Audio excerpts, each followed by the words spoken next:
Hello, I'm Dr. Kathy Hartley, and this is a session on convergence and divergence of international human resource management systems. This is the first part and the main theoretical part of this session. Learning outcomes. By the end of the session, you should understand what we mean by international human resource management systems, be able to discuss and critique debates about international policy and practice using concepts of convergence and divergence, and understand how patterns of practice shape competitive advantage for companies in an increasingly globalized world. Reich, back in the 1990s, talked about the fact that really to gain competitive advantage, the main thing left for companies was how they managed, how they utilised their people, their human resources. Paul Sparrow, who's one of the leading academics in the UK around human resource management, describes international resource management, HRM systems, as follows.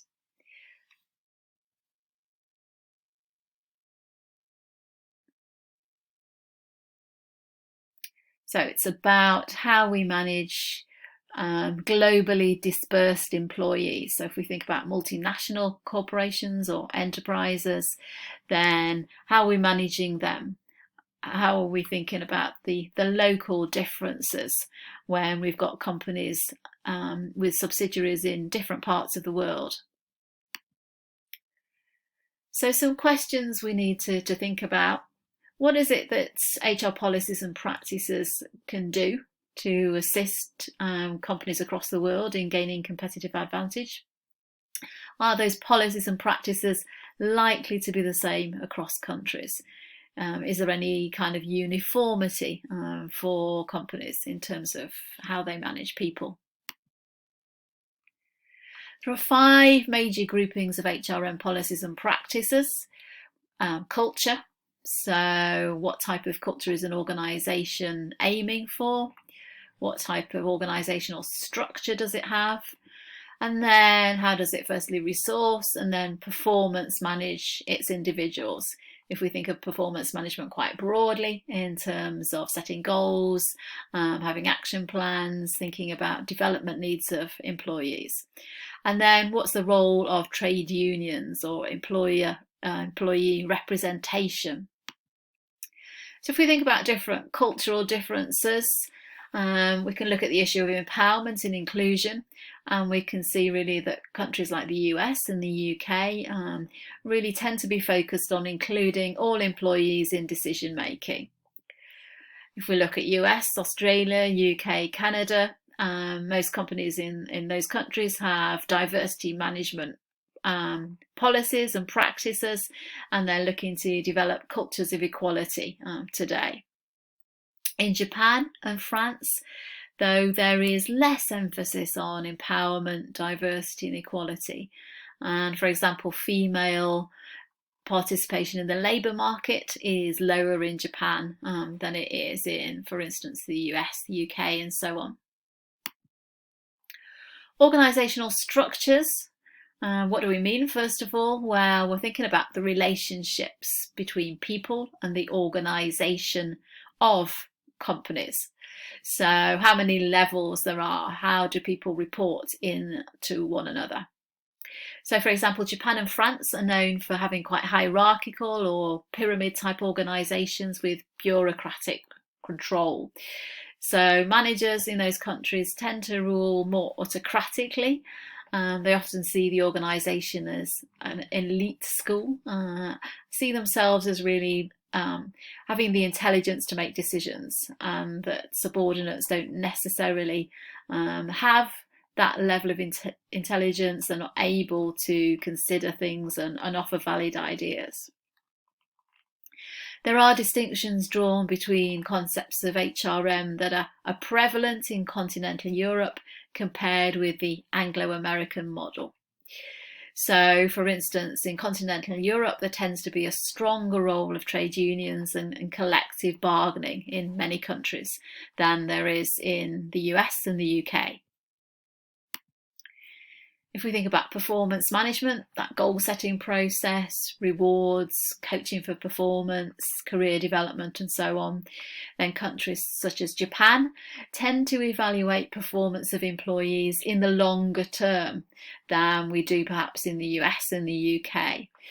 There is a model of lifetime employment, and skills are more firm specific. So there's greater reliance on in-house training, and then there is on the use of perhaps external programs of training and development. If we think about resourcing, it's a process that includes obviously recruitment and then selection processes. If we look at Russia, then we'll see in terms of resourcing that loyalty is a major selection criteria. We often see former employees returning to organisations. There's a lot of centralised decision making with regards to resourcing, usually the CEO making decisions. And we can see poaching from other firms, informal kind of headhunting that's going on. And certain kind of age norms, kind of ideas that older workers are less able to adapt to some ways perhaps of the West than younger employees. Trade unions. Human resource management emerged in the United States, and the kind of model of HRM there was often a non-unionised model, so lack of trade unions in many instances. And there's evidence in other countries that that kind of model can complement rather than replace traditional collective bargaining. So places like Germany were still seeing quite strong collective bargaining going on, but perhaps with other kind of representation type activities alongside that. Internationalisation. Internationalisation of trade has been going on for many decades now, within many different kind of industries. But national institutions within countries still remain quite distinct. So the role of the state, diverse national cultures, structure, employment expectations, and the type of labour relations that we have all create what we might call national business recipes. So they can be effective in their particular context, but not necessarily effective elsewhere.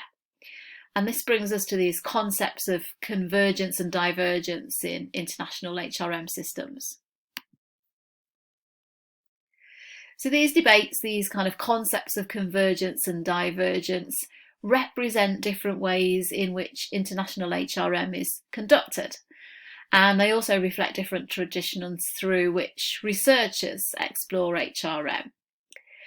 Convergence and divergence can be also kind of stated as universalist and contextual paradigms, respectively.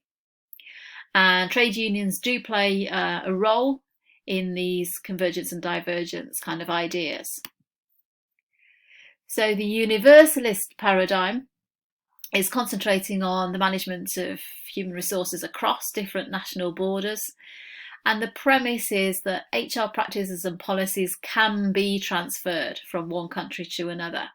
So in other words, we can have a best practice approach which is rolled out across different countries. Assuming there's an assumption there that what works well in one country will work just as well pretty much in other countries as well. So for multinationals, it would suggest that there's a standardization around ideas of best practice, whatever best practice is currently considered to be, and that can be rolled out. And this convergence thesis or argument, Weber back in the 60s talked about the fact that actually technology was quite a key influencer. And since the era of globalization, we've also seen economies becoming more and more integrated and increasing collaboration between companies. In recent kind of years, we've actually seen much more kind of promotion and partnerships, perhaps to develop new innovations, new solutions for problems worldwide. So we see competitors working together much more than we have done in the past. And the argument is, this convergence thesis is that has led to this spread of global management structures and the adoption of similar operating techniques, including HR practices and policies. So convergence theories assume that there are common pressures really across societies to adopt a particular best practice. Kerr, back in the 60s, in Industrialism and Industrial Man, talked about this logic of industrialism that was emerging and creating pressures across societies to adopt a particular model of HRM, basically a US model of HRM. And as the societies started to kind of become industrialized, there was a need for consensus and similarity in their employment relations systems. Now, the US employment relations model is much more kind of a market-based practices. It's basically focused on kind of short-term kind of relationship. It's typical of those liberalized market economies, which rely quite heavily on equity markets and sort of financial structures, and also on managers being able to pretty much dictate to their workforce what they want to happen. So there are questions as to whether we're actually converging towards a US model. The US model is often the model that it's believed that other countries are converging towards. And if we look back to the 1990s, we saw quite strong employment growth there, compared with higher unemployment rates in many European countries at that time. And it led some observers to claim that there was this kind of convergence towards US-style labour markets. Excuse the typo there on claim.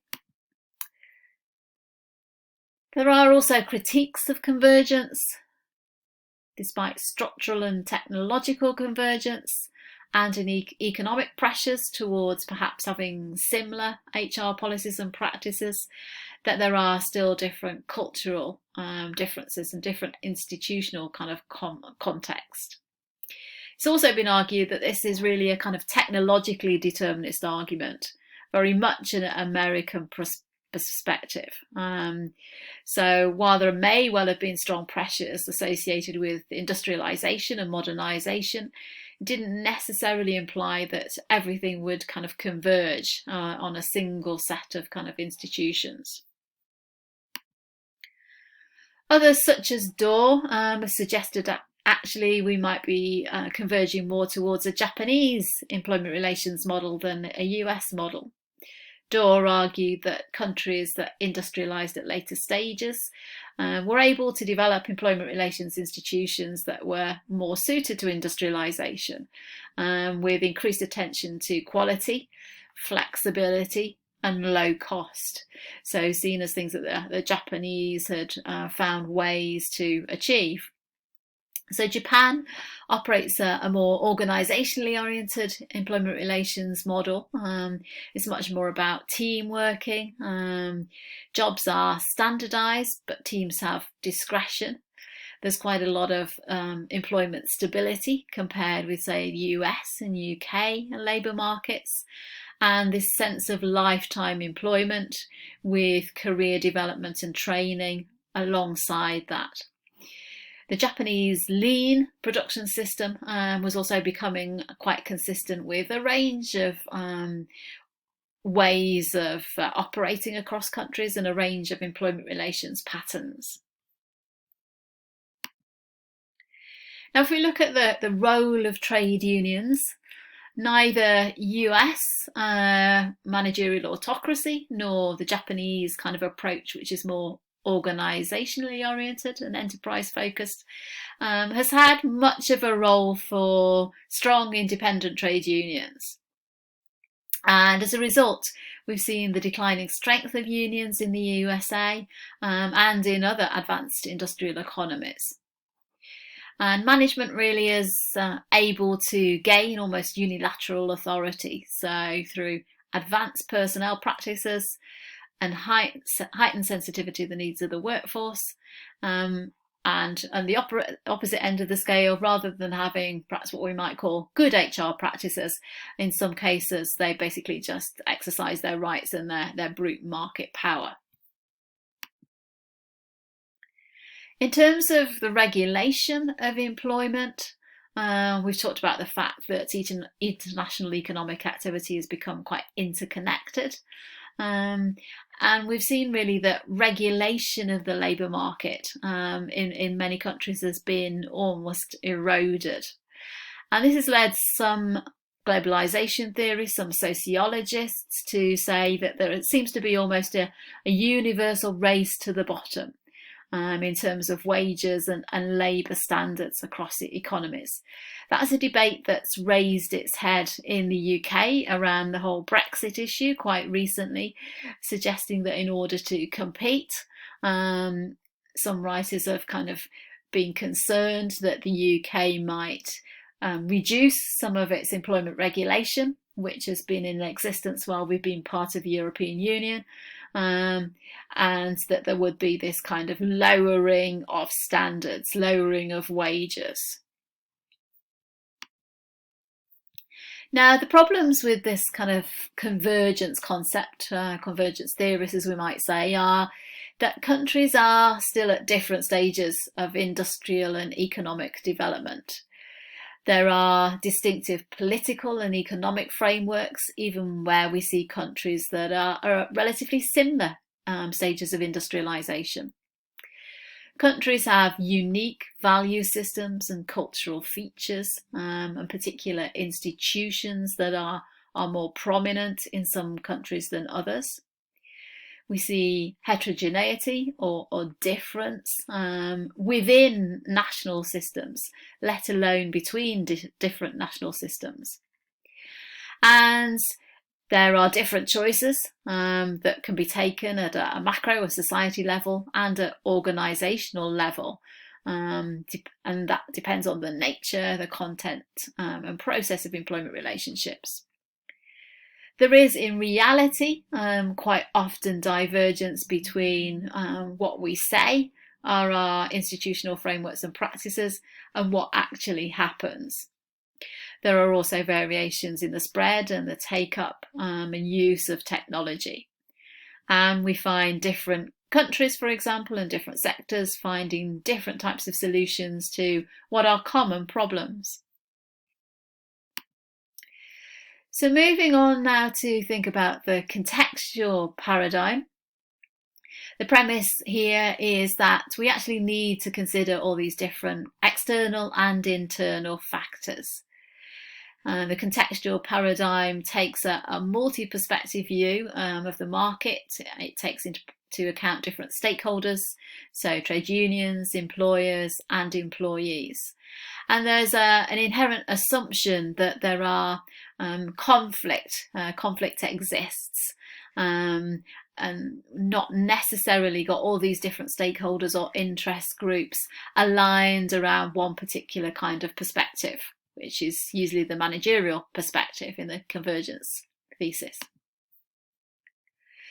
So while many expect HRM practices to universalise and converge over time, those writers who come from a divergence perspective argue that practices are varied and specific, and they expect them to remain so, or even in some cases to diverge or become further apart. And despite different kind of predictions on convergence, research on employment practices since the 1970s has suggested that we are still seeing these divergent patterns of employment relations across nations. So we could say that divergence really is based on the idea that social cultural influences are the driving force in terms of what happens. They matter perhaps the most, regardless of perhaps more similarities in technology and economic kind of systems. So divergence in practice, following the Second World War, there was a prolonged period of economic growth, the long boom as it's known, and as that came to an end during the 1970s, development slowed, and particular in what we then talked about is the Third World slowed. We began to see conflict emerging between employers and employees, and we started to see increased differences between different kind of types of markets and different types of societies. And over that period, we started to see the emergence of two quite distinct patterns of employment relations. So the first of those patterns of employment relations was in countries such as Norway, Austria, Germany, and Sweden, who introduced what we call more corporatist type policies. So this was more centralised negotiations that involved employers, trade unions, in some cases the state. A second pattern was in countries like Britain and the United States, where in contrast then those kind of traditional labour market institutions such as collective bargaining were undermined. And the idea was that was creating too many kind of rigidities in the market, not allowing enough flexibility to compete and to trade. We saw evidence of divergent trends in union membership and density across different developed market economies during the 1980s. So in relation to employment relations patterns, we saw that they were quite far from converging towards any particular type. If we look again at evidence of divergence, then we can see union density increased, or at least was maintained in some of those Scandinavian countries, but declined significantly in the UK, Australia, and the USA. And that divergence was occurring despite kind of technological transfer, capital flows between countries, which we might have expected would exert some kind of pressure for similarities. So this evidence kind of draws attention to the potential role that national level institutions such as trade unions might play in producing cross-national diversity.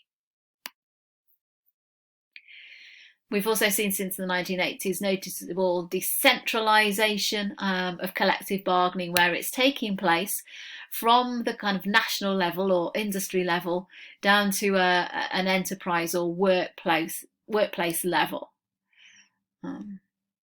And we're seeing considerable diversity across developed market economies. Now, a counter argument to convergence and divergence is this argument of varieties of capitalism.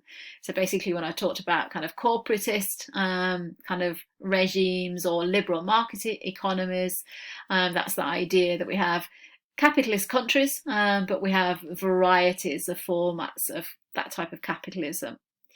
And this varieties of capitalism approach was talking about complementarities. So it's suggesting that nations with particular types of coordination in one sphere in the economy should tend to develop complementary practices in other spheres as well. So we've now reached a point where we're talking about divergence or partial convergence theories. And this debate about divergence and convergence was extended by Ralston in 1993, and he talked about cross-vergence, suggesting that there's some kind of combination of socio-cultural influences and business ideology. And trying to give some clarity to that, Guo in 2015 suggested that due to dynamic and kind of increasing interfaces or interactions and global social cultural influences and business philosophies, that perhaps we were starting to see some unique value system that was emerging in global society. So rather than converging to a particular kind of model like the US model or even the Japanese model, or diverging away, becoming more similar, that actually perhaps we were kind of, there was this creation of almost a new kind of value system. So we're thinking about these kind of values, the way of kind of thinking, the mindsets across different national systems and cultures. If we look at divergence-focused research in human resource management, this type of research is basically interested in comparing systems of one country with another and trying to identify similarities and differences. And it is possible to identify common patterns of what we might call converging divergences in employment relations. So research has found that some country differences persist and some even increase. But then overall there may be convergence perhaps to 2 or more kinds of patterns of employment relations across the globe. Some aspects of employment relations are converging basically, and other aspects of employment relations are diverging. Even where we've got common trends, that doesn't necessarily mean that we actually get common outcomes, so same kind of outcomes. And that there's increasing variation in employment relations practices within countries, let alone between countries. So we talked earlier about multinational corporations or multinational enterprises, and one question has been as to whether they're drivers of within country diversity. So it's about the desire of multinationals perhaps to standardise employment relations practices across their operations, and the idea that that's less a reflection of the influence of their institutional context within the home country. So there's less home country influence, but it's more closely related to the desire to be able to have similar practices and those practices to be associated with competitive advantage. If we look at evidence, Podelko and Harsing in 2008 in a study of HR practices of US, German, Japanese multinationals found little evidence actually to suggest that these companies were seeking to reproduce distinctive sets of practices that reflect the traditions of their home country. What they found instead was that these multinationals were seeking to have broadly similar sets of HR policies, which they described as global best practices, and to limit the extent of localization. So basically looking for consistency, not necessarily around traditions within the home country of that multinational, but just to try and have consistency across the globe. So given that kind of idea of global best practice, we might say that multinationals can be viewed as a convergent force that are driving out traditional, local or country-specific practices. But we also see employment relations practices revealing a strong country of origin effect. So while we might have certain HR policies and practices where we're looking for this kind of almost globalized set of practices, when it comes to employment relations, then we're still seeing a stronger country of origin effect. Tendency to diffuse kind of these employment relations practices reflects the extent to which multinationals and their management team are embedded within the institutional context of their home countries. So, for example, American multinationals who are operating in Europe have been shown to tend to adopt highly centralized HR policies with an emphasis on performance management, workplace diversity, and anti-trade unionism. So, to summarise, the employment relations practices of multinationals are increasingly less likely to be influenced solely by local institutional factors of the host countries in which they're operating. Debate continues on whether the national business systems of the country of origin of multinationals, or how they are structured and how they choose to compete, are more important. So which is most important? Is it about where they originate from? Is it about their structure? Is it about really their kind of strategies and how they're choosing to compete within marketplaces? That's actually proving to be most important in shaping their approach to managing their employees. But it is reasonable to suggest that multinationals contribute significantly to within-country diversity in employment relations patterns.